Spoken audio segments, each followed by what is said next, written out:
સૌનો સાથ સૌનો વિકાસ એ બાબતે ચાલતી કઈ પાર્ટી છે જરૂર કોમેન્ટ કરીને જણાવજો। જી હા મિત્રો, આપણે વાત કરીશું કે ભાઈ છોટાઉદેપુર જિલ્લાના નસવાડી તાલુકાના કુકરદા ગામની અંદર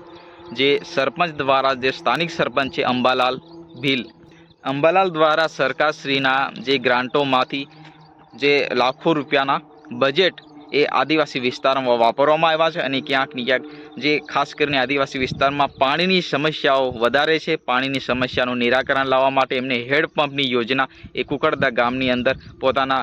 જે ગ્રામ પંચાયતમાં આવતા તમામ ગામોની અંદર વિતરણ કરવામાં આવ્યા, જેથી કરીને ગ્રામજનોને પાણીની હાલાકી ન પડે, પાણીની સમસ્યા ન પડે એના માટે જે હેડપંપ દ્વારા જે સરકારની યોજનાઓ ગામ ગામ સુધી પહોંચાડી। સેલ્યુટ છે આવા સરપંચને, કારણ કે આ પ્રકારની યોજના થકી આદિવાસી સમાજમાં જે રીતના એટલે આદિવાસી વિસ્તારમાં જે પાણીની સમસ્યાઓ બહુ જે અગવડ પડી રહી છે એના કારણે લોકો હેરાન પરેશાન હતા, પરંતુ જે રીતના યોજના સરકારશ્રીની આવી અને ક્યાંક ને ક્યાંક બોરવેલ અથવા હેડપંપ દ્વારા આ યોજનાનો જે આદિવાસી વિસ્તારમાં ખાસ કરીને ડુંગર વિસ્તારના લોકો માટે આ યોજના લાભદાયક બની। તમે જોઈ શકો છો વિડીયોમાં કે ભાઈ ત્યાં ગાડી નહીં જઈ શકે એ પ્રકારની હાલતમાં, એ પ્રકારના રસ્તામાં પણ ગાડીઓ જવડાવી અને ક્યાંક ને ક્યાંક આ જે પાણીની સમસ્યા દૂર કરવા માટે જે સરપંચ એક નિર્ણય લીધો હતો અને ક્યાંક ને ક્યાંક ગ્રામજનોને જે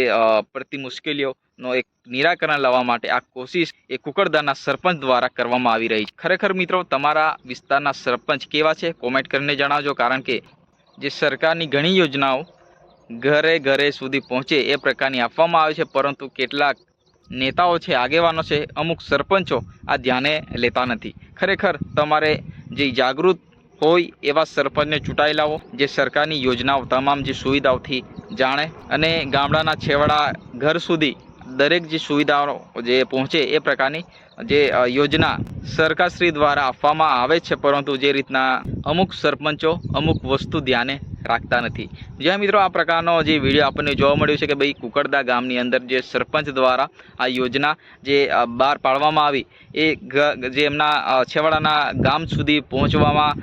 ટાઈમ તો લાગ્યો, પરંતુ જે એમની સુવિધાઓ અત્યારે યથાવત રાખી છે અને ક્યાંક ને ક્યાંક કામગીરી અત્યારે ચાલી રહી છે। જ્યાં મિત્રો તમને વિડીયો કેવો લાગ્યો, વિડીયો પસંદ આવે તો વિડીયોને લાઈક કરો, ચેનલને સબસ્ક્રાઈબ કરો, કારણ કે તમારો ભાઈ છે અવનવા વિડીયો લાવતો હોય છે। ફરી મળીએ નેક્સ્ટ વિડીયોમાં, ત્યાં સુધી જય હિન્દ, વંદે માતરમ।